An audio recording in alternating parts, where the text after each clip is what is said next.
नमस्कार। आज चलतु गजामुगरे गोटे super delicious super tasty dhokla बनेबा जोटा खाइबा बहुत हेल्दी आउ टेस्टी होता है। आपण मैंने मॉर्निंग ब्रेकफास्ट रे छुआ मानकु टिफिन रे मध्य देई परिबे। साधारणतः गजामुग छुआ माने खाइबा को पसंद करंतिनी, किंतु गजामुग होची गोटे super food, great source of antioxidant, power house of nutrient. तो आमको डेली डाइट रे गजामुग खाइबा दरकार। देखो मुझे राति सारा मुग को ए जाली रखी दी सकाळू केते सुंदर गजा बाहरी जाइए। आपण मैंने नॉर्मल मुग को भिजेकी बनई पारे, किंतु मु आज ये गजा मुगरे बनई। से मुझे गोटे ग्राइंडिंग जार रे गोटे कप गजा मुग नहीं किसी अदा कंचा लंका को देती। मुझे घर तैयारी फ्रेश दही 3 चामच देती, किसी धनिया पत्र देकी मु गोटे स्मूथ पेस्ट बनई नहीं। यह को आम गोटे बाउल को काढ़ी नबा। एबे आम एथिरे सुजी ऐड करिबा।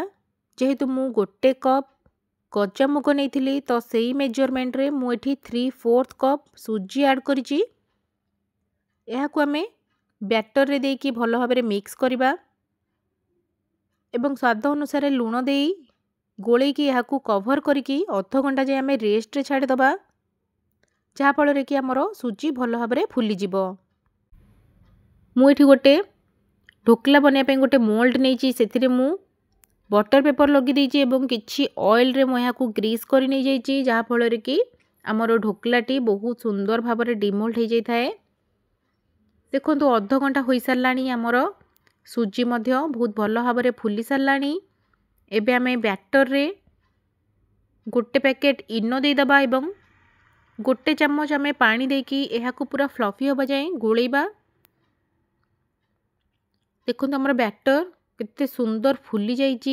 एबे हमें सांगे सांग बटर पेपर लगे रखि मोल्ड को ट्रांसफर करनबा एवं भल भाव में यहाँ को टैप करबा।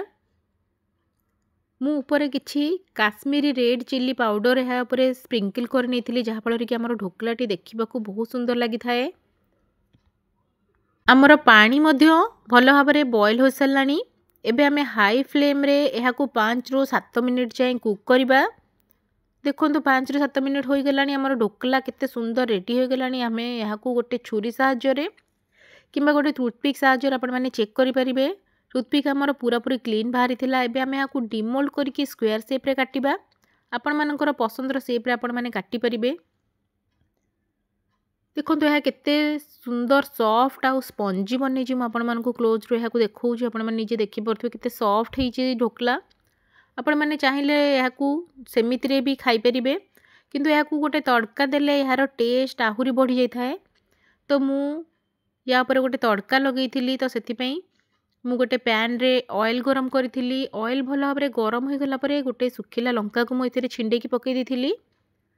किछि सोरिष जीरा को आम ए पकेबा, हेंगू पकेबा, किछि भृषंग पत्र को मुझे पकई एवं किछि काटिक रखिथिबा ढोकला को मुझे दे दी।